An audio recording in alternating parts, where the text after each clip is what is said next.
The Project. Kuwait. Learn. Live. In today's episode, Mahdi, Liam, and Meg get into a heated discussion about bench press and whether it belongs in the top 4 compound lifts. Also, find out more about gut health and what it really does to make you shape and figure those awesome curves, and find out if Mahdi is comfortable naked or not, and who really is comfortable naked. All this and more in today's episode. It's recording, by the way. If you ever want a career in voiceovers, you know you. I'm good. Yeah, you're yeah. good. Awesome. Fair enough. Okay, let me get it started. We're ready to go. All right, we're ready to go. We're good to go. So aren't you going to read that? Well, I thought you were introducing. Oh, I'm introducing. All right. So, why you should care about health? All right.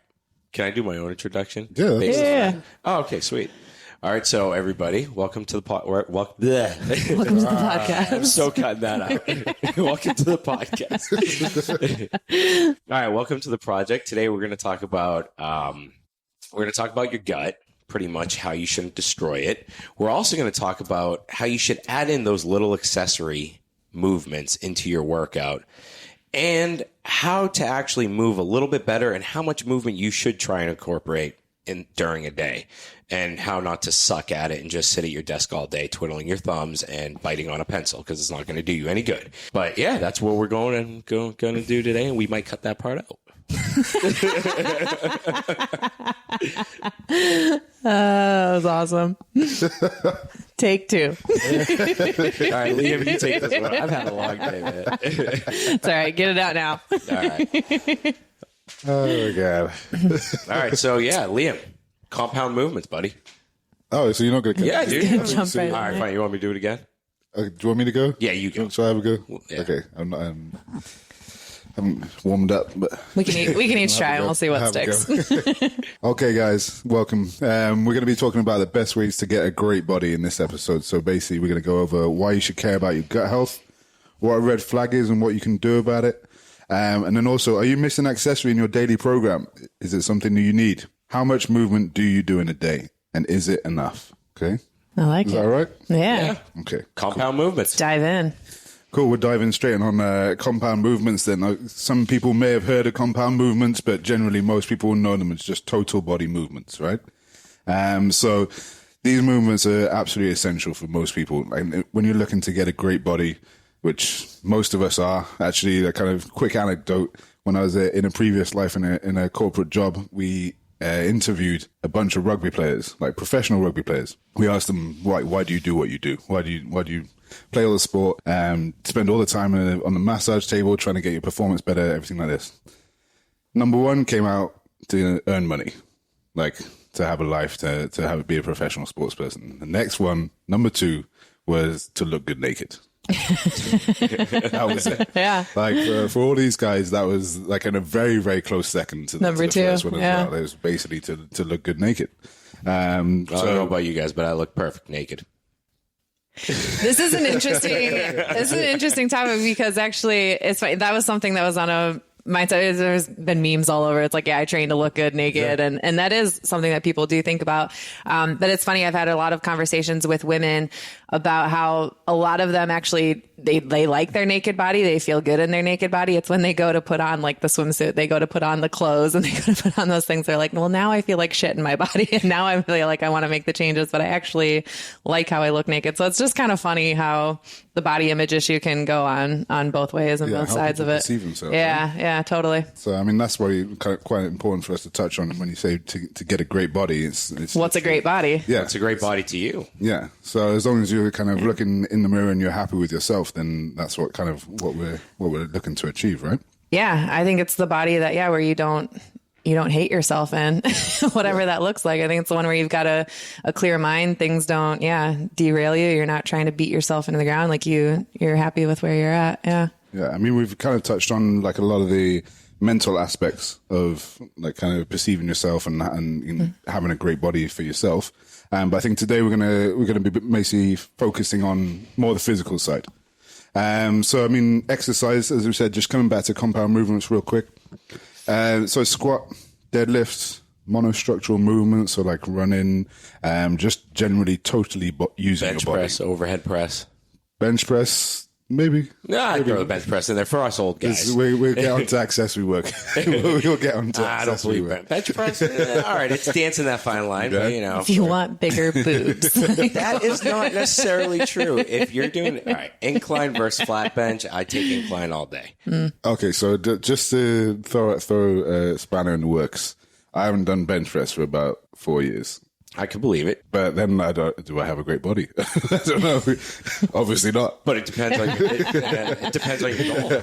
True, but that's It really so. does. Yeah, I mean, just generally for me, like if I find I do bench press, I've got a number of different chest and shoulder injuries that from doing too much bench press before. I think, it's an easy one that I think a lot of people kind of lose, some focus on of exactly that of injuries. I think are a little bit more common with that because it becomes a little bit more of an ego. But if you're not attached one. yeah, but that's the thing. If you're not bench pressing properly, if you're not bringing the scat back, if you're not engaging everything, if you're not getting your chest activated beforehand, you're going to injure yourself. I mean, I've torn both labrums and both shoulders, and it's been because I was benching like crap. Right. And it was because the ego lifts. You know? If you're throwing up 140 and you shouldn't be benching 140 and you're using all shoulders, you know how when you press up, if you're pressing too high and you extend too far out, you just shoulders pop into play. That's what's going to happen. But is the bench press a good movement? Is it an essential movement? In my opinion, it is. Like, it definitely has deserved and earned its place within the lifting atmosphere and the whole compound movements. But Okay, nice. Sorry, man. It's a fair opinion. It's a fair opinion. Again, for sure. you can power clean 140, so I can't say crap. It actually touches nicely on kind of that whole idea of like what we think is a good body. Do we need accessory work? It's those type of things. So I definitely say, just to kind of flash forward to accessory work, just while we're on it, that pushing element is something that people need for sure. And I think a lot of people, as you said, will get injured from doing bench press, usually with a barbell. So it may be that a different variation of it might be more suitable for them, or different kind of a style full of body bodies and things like movement. that as well. It's almost a full body movement. You're engaging your lats. You're engaging your core. Oh, true. You know, you have to press into the ground. You know, there's a lot going on there. There's a lot of moving parts. So. Yeah, true. No, that's why I say that it might be good for people to find a different variation of that kind of that pushing away movement. I mean, most of the time you see it like on an American football pitch when the guys on the offensive line go up hitting each other, then that pressing movement is what's going to keep the guys away from your quarterback, right? If the British guy wants to talk about American football, that's fine. The Americans can jump in. I've been in Kuwait for 5 years. I'm so detached from sports right now, so I'll let them talk. We'll talk about it if you want. You check my YouTube. No, dude, all the films, right? I had to throw that in there, man. I had to throw that in there. We can start talking about soccer if you want. Well, you said it was a soccer. But no, getting on a little segue. We'll do an episode on soccer as well. I mean football. But yeah, so compound movements, we should be getting those in. Generally, you'll find the personal trainer or coach will be getting squats, deadlifts, any kind of those variations in there. Single leg work, bits and pieces like that, where you're using all of your body.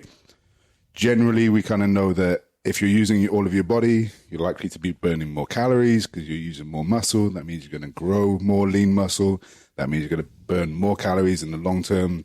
That means you're going to have more lean muscle, less fat, in general speaking, which is going to be beneficial for everyone, whether you're looking to just be able to walk up the stairs without kind of coughing and wheezing, or whether you want to go and do Olympic weightlifting in the Olympics, or be a professional football player, whatever it might be. So yeah, all those compound movements are important. Do you agree? Absolutely. Every program that I run people through, I mean, we've definitely got them in there. In different variations, like as long as I think about, like bench press, like I might not have everybody bench press, but like we're definitely doing something where we're pushing weight away from the body. Like that's, absolutely going through each one of those movements. I think for sure you've got to get the whole body to work together as a unit. And the way you described it, I mean, it's perfect because when you break it down and when you go to the deadlift, like a lot of people don't know that you are actually working every single muscle in your body if you're doing it correctly. And it is such an essential movement to everyday use, especially like for me, picking up my kid every day. if I'm bending over just with my back and I'm not kind of almost mimicking that deadlift movement or that squat movement all the time, dude, my back's on fire. I coached T-ball last year, and every Friday after the games, because I'm bending over, putting a baseball on a tee, dude, my back would be on fire. It'd be horrible. I'd be laid up like all night long. And sure enough, when I switched my movement around, it took some conscious effort, but kind of went away. And it was more of almost like a hinge at the hips, sort of squat down, trying to find what was right. But yeah, no, I mean, deadlifts, definitely, I had no idea where I was going at that point. They're definitely important. I think is where you were going with it. That is true. That is true. I had to throw a Mahdi moment out. But I mean, obviously, like we've got all these compound movements. I keep referring back to that name. It's kind of a little bit of technical jargon, but those kind of total body movements and how important they are. But obviously, we have accessory movements as well. Wait, what about the overhead press? We can't forget about the overhead press. The overhead press? Overhead press is important. That's a big compound move. Arguably more important than the bench press. Yes, I would agree with that. I would agree with that. 110%. 110%. I will agree with that. Yeah? I will definitely agree with that. Look, if you're going to throw anything out, I would throw the bench press out and overhead press in, because how often are we actually reaching overhead or putting something up overhead? It's almost on a daily basis, right? So that's why I'll throw the bench press out. I'm good. Okay. I'm good with that. Well, we won. We won. You didn't win. Look, it's old school mentality. Back when I was 16, walking into the gym for the first time, it was like, what were your machines, or what did you have? What were the workouts then? It was completely different than now. We had no information. It was muscle mags. That was it. And half the crap that was on there was written by guys on gear. So, it didn't really make sense at the time. And bench press was a big part of that. Even in baseball, college sports, it was always like, how much are you benching? How much are you benching? So that's why I throw it in there as a compound movement. But I mean, overhead press all day. Yeah, for sure. Well, which one would you think is harder? Overhead press. Yeah? Yeah. Overhead press? I think so. I think absolutely. I just say because I saw an interesting Instagram story from a friend, and he's a strength coach at a barbell club, and he's asking, okay, which one's harder? And obviously there's a massive mix of opinion, especially from some of those guys who just bench, squat, deadlift all the time. But yeah, generally it came out that overhead press was harder. It's harder, yeah. Makes sense. Kind of longer range of motion, especially for a lot of these guys who are kind of like arching their back and things like that as well. Yeah. Even though you might not be able to do as much weight, which obviously puts a lot of people off. But yeah, I'd definitely say it's harder, but also more transferable, as you said, like a transferable skill into a lot of other things, whether you're reaching, like putting something up on top of a wardrobe or whatever it might be. Which is generally what we're looking for the general public in their health and fitness, is just being able to make sure that they can do daily movements. The recruitment patterns. Yeah. So making sure they can do daily movements in the right pattern, and making sure they don't get injured from just walking around the house in the day. Yeah. And public service announcement, please do not go and bench press if you don't know how to do it. All right. But if you do overhead press, and this happened with me, I didn't bench press for a while. And I was just overhead pressing and, like the typical CrossFit stuff, right? But when I went back to bench pressing, I was putting up I think it was 225 that I was struggling with. I was putting it up easy, and I was like, what the hell's going on here?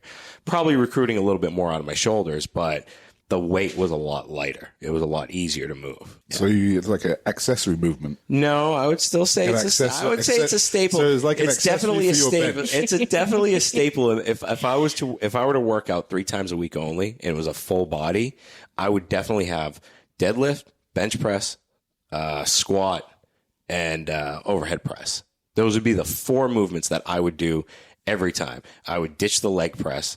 I would ditch anything with a machine unless I was recovering from an injury, or it was totally like, you have to do it. If you're going to do flies, do cable flies, or do, that accessory work. But it depends on what your goal is too, But 3 times a week, I would do those movements plus 3 accessories, 1 for each body part. And why would you say accessory is important? Why is accessories important? Dude, I think accessories are really important, mainly because it's those little muscles and those little recruitment patterns that you're building up that are going to eventually support that big movement you're doing. So if I am just squatting, for instance, if I'm not building up a strong core, and by core I mean the abdomen, the obliques, and everything, you're not going to squat as much as you potentially could, right? I mean, you're an Olympic lifting guy, so coming from you, it's probably going to be. I think even more so than that kind of even when we're not thinking about pushing maximal weight, like even if we just took it right back to just being able to squat in a healthy movement pattern, then those accessory movements of having like the correct balance between your quads and your hamstrings, so the front of your leg and the back of your leg, making sure that your glutes are activated, making sure that your hip flexors aren't too tight, all those kind of things like will enable you to be able to air squat correctly. Q prime. Q priming. I'm gonna say, yeah, you're only as strong as like you're the weakest link in it. And our bodies are very efficient. Like they're going to take the easiest road. Like we're kind of lazy by nature, honestly. Like your body's going to find the most efficient way to do it. And that's what's cool about it is like if that muscle isn't able to handle the load and doing it, like something else will take over for it. But then that's of course when you're risking your injury and things like that. So you have to be able to train. You have to know exactly what's going to fire first and how those are all going to work together. And you get that through the accessory work. You get that through also isolating things. You get that through going out of alignments and different patterns and allowing those muscles to wake up and understand what their role is in it to support the big muscles. But we think of our body like like an anatomy textbook, and we see like, bicep and tricep, and we know it starts here and it ends here. And we just kind of think of like, oh, that's the only thing that's working at that time. But that's why like something like an overhead press is so cool. And it is harder because it's not just like, yeah, you're working your upper body and you're feeling it in the shoulders and you're feeling it in the arms, but like that's not working independently. Like by squeezing your ass in that movement, you're allowing that weight to go up a lot easier, and so it's just understanding how the entire body works. And then core is something else that's really confusing for a lot of people. We associate the core as just like six pack. People look at it and they're like, oh, it's just, I need to do more core. So they know that maybe that's the weak link in their movement. So then they just want to do sit-ups. And it's like, well, your core is actually like everything from your ass to your ribs. Like that is all your core. And most of your movement comes through there. So it's just, you have to, accessory work isn't something like extra. It isn't something that is only reserved for certain people with certain goals. I think it's just, you need to train the body as a whole, and you get that, many different ways. What would you do because we were talking about this earlier, but in terms of activation and activating your body before some of these compound moves, like for me personally, I'll do a lot of, the frog and, like the, a 90-90, for instance, or a pigeon, or, I'll sometimes, just do a walkout, plank and a push up. What are some good activation tips you could give before a compound movement? I mean, what are some of the top things that you would do? What do you do to activate yourself, dude? You're a big guy. You lift big weights. So for me personally, I have like super inactive hamstrings and glutes. So like it's always for me, like woman knows that I'm making sure that my quads are actually quite loose and relaxed. Making sure that my hip flexors are nice and loose and stretched. And then actually activating using usually a glute band, like a hip band, something like that. Kind of sideways walks, monster walks, things like that. Making sure that I'm literally lighting my hamstrings and glutes up. And then as soon as I go down into a squat, then overhead squat or anything like that, then I'm good. I'm good to go. Also, if there's kind of like generally like your tibialis anterior, so the muscle that's just kind of coming down the shin on the front of the lower leg, generally that can get a little bit tight as well, especially if you're driving a lot. So if you're kind of in traffic and sitting there for a long time, you're kind of pressing the accelerator, holding the brake down, things like that. Yeah, I gotta try that one out, dude. That can get thought of that. Yeah, that can get super tight. So I found if I'm in traffic coming up to the gym, just kind of rubbing it with my hand, kind of putting a lot of pressure down through it just to help ease the pressure off a little bit. Or if you have a ball or something hard, then scraping down it. That usually give you a little bit of better flexion in your ankle, so that you actually get better range of motion there. So your knees can go a little bit more forward, and you can sit your actual body weight over the heels and the midsole of your foot, so you can get better balance in the squat then as well. So those are kind of things that are very specific to me because I'm doing a lot of squatting movements in my training. But generally those help a lot for the lower body. But then the plank walkout definitely something I do. Just trying to loosen up the kind of the area between like the top of my legs and my core. But yeah, and then it's just barbell speed work for me. Yeah. Well, I like how you went into using the ball and like, you know, just really kind of focusing on the lower body. I think the hips for most people, I would say most of the population are a big thing, especially when it comes to working out. I mean, I'm behind a desk all day. So I drive for 3 hours. I sit for another 7. So majority of my day is literally sitting down. And when I go to do these movements, my hips are tight. Like they're really tight. It takes a while it takes all kinds of stretching, moving stuff around, just try to, you know, grease the wheels, so to speak, which sucks. But I think you brought up a great point by focusing on the lower half for a lot of people. I'd say lower half and shoulders. Because, you know, when you're hunched over the whole time, that's for me. It's like I go straight to hips, lower half, hamstrings. I'm fine with, you know, I don't have a problem there, but everyone's different. So I think that's the biggest takeaway from that. But good point on that. Yeah, I think that's it. Like everyone is massively different. And so like some people, like my partner can literally walk into a weightlifting room, do a couple of arm stretches, and then she's like good to go. It's like what the hell? I just spend like 20, 30 minutes warming up, like get my central nervous system fired, have a massive coffee. And yeah, she's like super good to go. No problem. So everyone is different, but I think it's good for you to like kind of maybe just seek out a little bit of professional help just to make sure that you're not doing any damage by not warming up those muscles. Cause obviously if they're not warm, if they're not kind of prepared for exercise, then they're more likely to get damaged during exercise. Even if you kind of feel like you can get into those positions and you're flexible, actually sometimes you can either be too flexible or the muscle isn't ready for the load that you're about to put through it. So it's important just to kind of maybe just check in with a coach or someone that you trust, or even just do your own research online and just kind of see what other people are doing. If it's, for example, a weightlifting warm up, super easy to go into YouTube and just type weightlifting warm up and then see what other people are doing.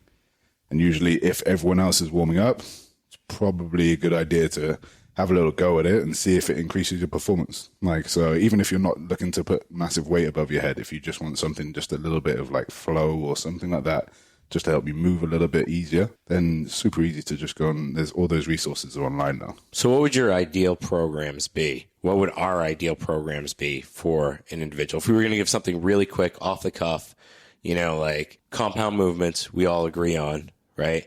And then probably 1 or 2 accessories per upper lower half, or I would say just look to be, pushing weight away from your body, pulling weight towards your body, you know, hinging down and picking something up. Yeah. Making sure you have all those in whatever kind of form, whatever tools you want to use. You don't like a barbell, fine. Then use, you know, a different tool. I think getting into it, I think what we're touching on with a lot of lower body things, I think taking care of your feet and taking care of your spine are probably 2 of the biggest things as far as like priming the body goes. Actually, not. I had to throw that out there. Yes. So everybody knows. Totally right, so everybody knows these 2 have computers in front of them. Do you know what I have up though? Is like it just downloaded for a little bit. It's but no, you're problems awesome. that your poop could be telling you for when we talk about our gut health. Awesome. So that's what just popped up. So that's why I was like, all right, let's get into pooping. I love pooping. Who does not love a pooping conversation? We're gonna get into that right now. Here we go. To be fair, on that. You may as well dive into it. We covered. I think we covered everything. I think we're good. I think we should be good. So okay. So poop, like why we want to care about that, or gut health, right? The red flags. Is that what we're getting into? Well, let me go back. If you're not pooping, then it's a problem, right? Yeah.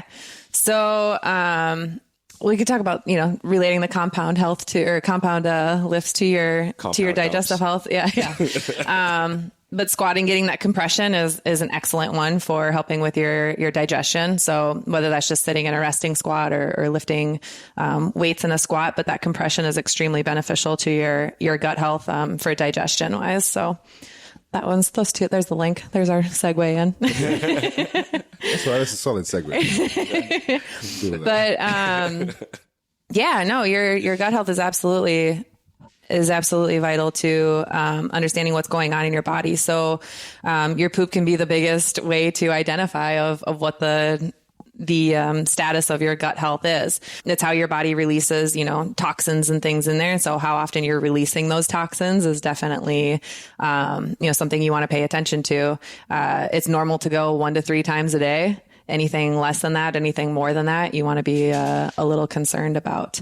So red flags for gut health for sure would be, how often you're pooping, the condition of it. Just quickly, like what would be the benefit of looking after my digestive and gut health, like to getting a great body? Thanks for bringing that back around. It's more my question for myself. Do I need to sort out my gut health? Yeah, absolutely. Because it's going to help with feeling motivated to even getting in and moving. That gut health can determine a lot of it. Your gut health is directly related to your mood. So most of our hormones are created within our gut. So these are going to be hormones related for your mood, for your recovery, for repairing the body, after you go through workouts and things like that. So all of that is created in your guts. So you're definitely going to want healthy guts in order for that connection between your brain and your body to heal properly.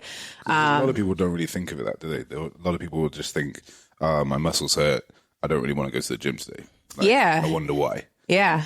Usually I would kind of say it's like sleep, hydration. So the amount of water you're drinking. Totally. And the food you're eating. Totally. Your joint pain, how much energy you have and all that kind of stuff can be directly related to your gut health. So your sleep is so important because that's the only time that your body has to recover and to de-stress and to do a lot of that work for the guts and the brain to really communicate to each other of what the body does need.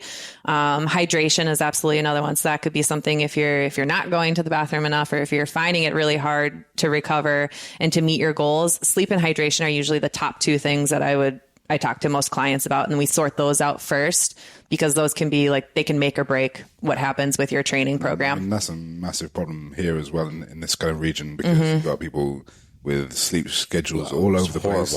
Yeah. And then we live in one of the hottest countries on earth and people aren't drinking enough water. Absolutely, yeah. So how much water should we be drinking as athletes, I guess? Like kind of obviously government usually kind of says 2 liters or whatever. Right. There's people who are trying to do a little bit more. Like how much would you recommend that we're supposed to be drinking?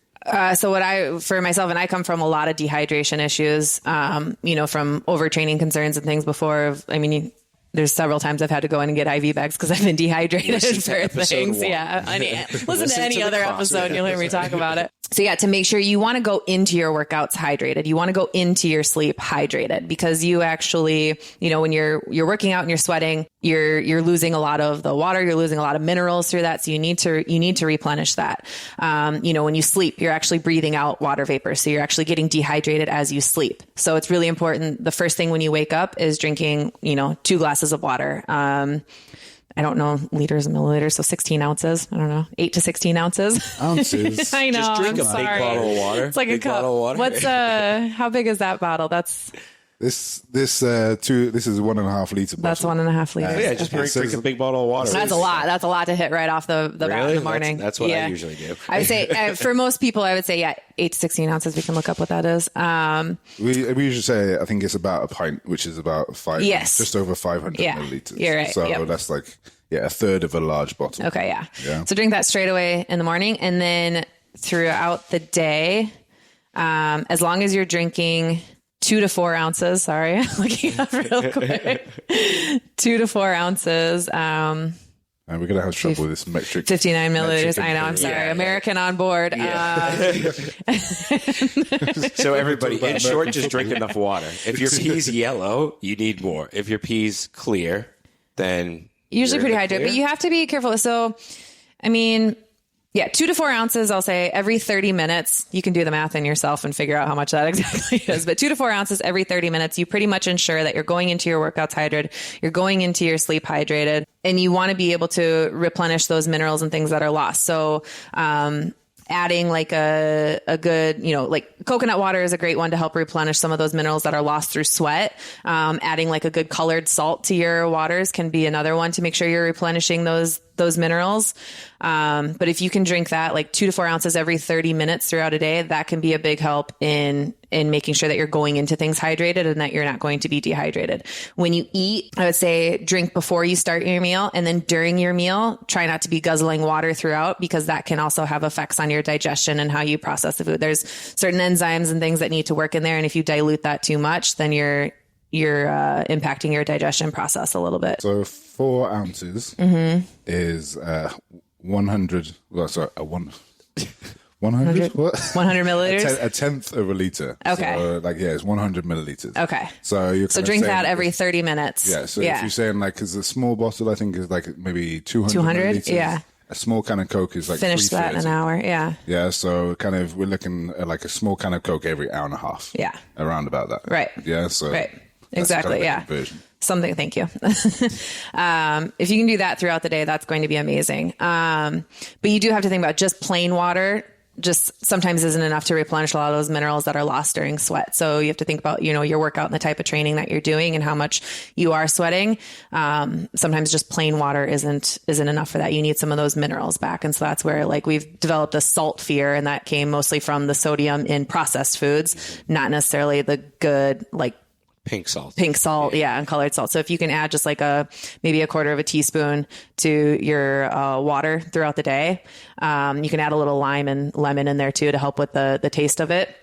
But if you can do that, that has a lot for helping your immune system, your lymphatic system, all that stuff that helps with muscle recovery, that helps with sleep, all that kind of stuff. So yeah. 100 milliliters every hour, would we say? Hour and a half? Yeah. Yeah, so about 300 milliliters, about a small can of Coke every hour and a half. Yeah, perfect. Yeah. Yep. Yeah. But I'm glad you hit on salt because people don't think of salt as something that they need to replenish. And it's right. Well, yeah, the fear that's been developed around it. Exactly. But that's not the kind of salt that they're talking about. As long as you're eating your fresh whole foods, which we talked about in the last one.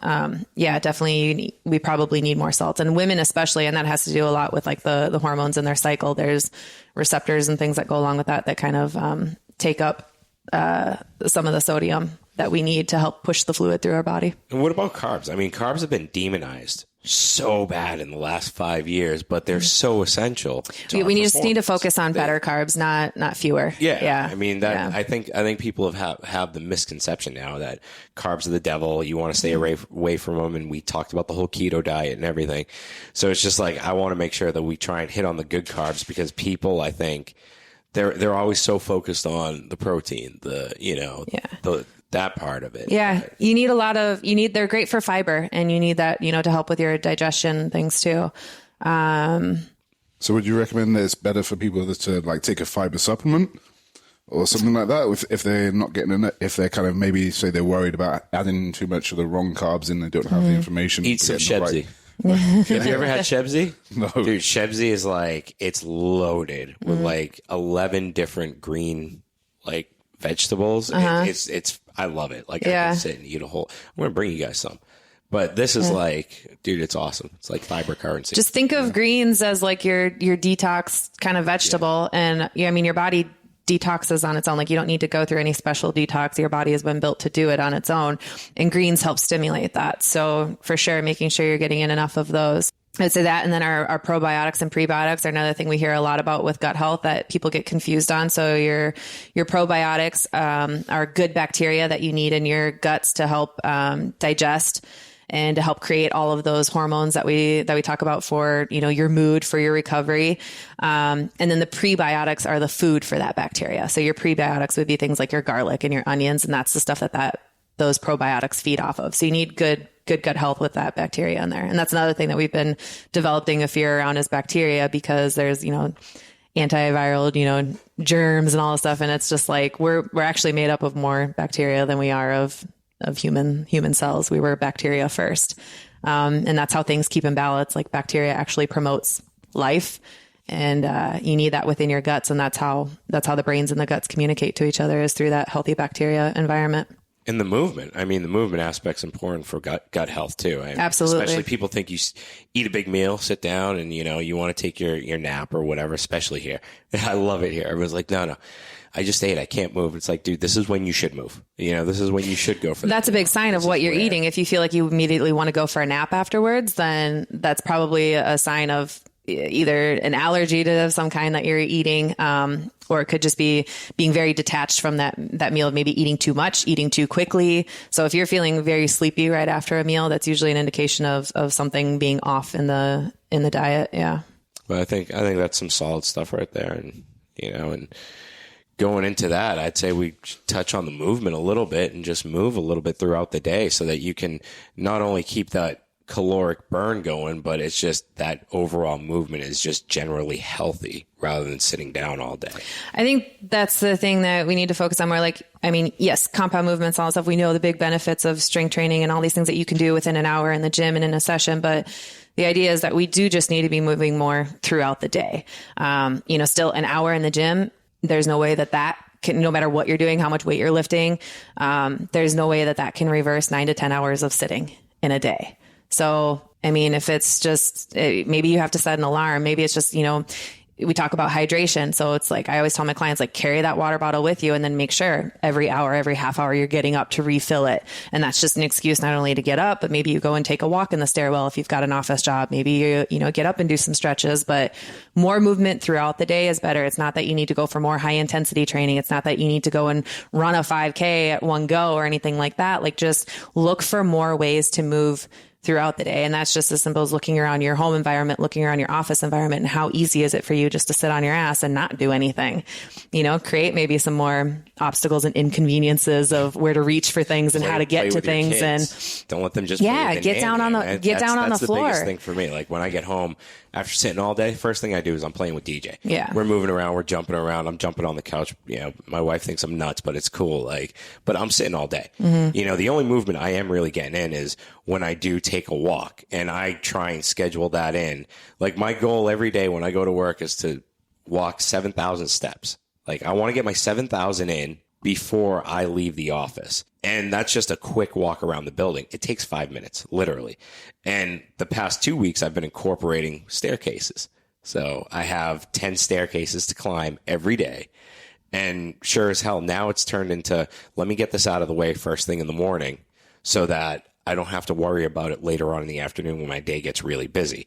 Because we get in, we'll have our coffee. Majority of the office jobs, you'll have your coffee, sit down, and then you'll shoot the breeze with someone for about 20, 30 minutes, and then you get the email starts pouring, the phone calls, and your boss yelling at you, screaming this and that. So it's good to get that movement in and that stuff in before the day gets going. Get a walk in before your morning starts, and then it's so much easier to maintain that later on versus sitting down and then, I got to get my walk in, and then your boss comes in with some papers and you got to, it's a pain in the ass. That's where it comes into that action, bringing more of the motivation. Like, when you, get up, like, sometimes it's hard to get up early and to make time for it in the morning, but like, you get up and you start doing it and it brings about a little bit more energy. That's for me, the first thing in my morning routine is I get up, I drink water, and then I move. And that's something as simple as just moving my spine around, doing some arm circles, doing some, leg movements, whatever it is, just some kind of movement to bring some life and energy into the body. But yeah, absolutely. I think walking is so underrated. All my clients, no matter what we're doing during the week, how many times we're training, whatever, I just tell them, like, even after this, like, you try to collect a minimum of 8,000 steps a day is usually what I have people go for. But walking is just, it's such an underrated exercise. I think for sure that needs to be added in more throughout the day. And there's plenty of places to walk here as well. Obviously, there's the mall, there's outside, there's in each area. I think you've got like a little walking track as well. There's usually like a play park or something there. So if even when the weather is terrible, there's a space. It's very easy to find somewhere to walk. Like, if you want to find it, it's also very easy to avoid it if you want to avoid it. So it's kind of you've got to start making those choices. But the places are there, and obviously the information is out there to help you as well. And at the end of the day, if you want a good body, if you want to have a good looking body, or whatever is good looking to you, it's essential that you kind of try to incorporate all these steps into your lifestyle and turn it into a lifestyle versus trying to make it a chore, because at the end of the day, it's a lifestyle. You lift heavy weights and stuff because it's your lifestyle. You love doing it. You love doing gut health and, all the stuff that you do, the movement. You love doing gut health. You love eating that garlic and those onions. Being like the smarter one of us all. And, dude, those are things that people really need to take away from this is do what you love doing. Mm-hmm. There's no right or wrong as long as you're moving and doing stuff.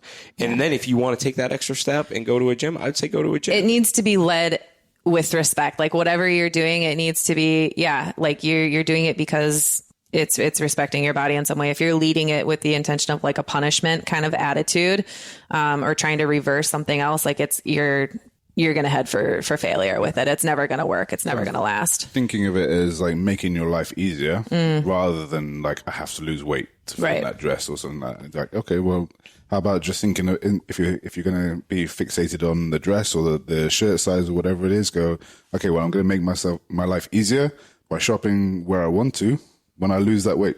It's kind of like going, that's going to make it easier for myself. Or if it's doing whatever it might be, kind of, it's going to make it easier because I get to carry the kids upstairs, or like I don't have to use the lift or whatever it is. What's important to you. Just knowing what that is. And those goals may change from when you first start to when you keep going, like, but as long as you keep understanding like what it is what those goals are, then move closer to them. Literally just take a step. Literally take a step towards them. That's it. And thank you for listening to How to Get a Hot Body. Or wait, what'd you call it? It's a great body. Well, thank you for listening to How to Get a Great Body. And please head over to the Project Kuwait on Instagram, and you can find us all there. Thank you. Thank you. Thanks for listening to this episode. If you enjoyed it, please head over to iTunes to subscribe, rate, and leave a review. You can also find us on Instagram at The Project Kuwait. Thank you, and join us next time.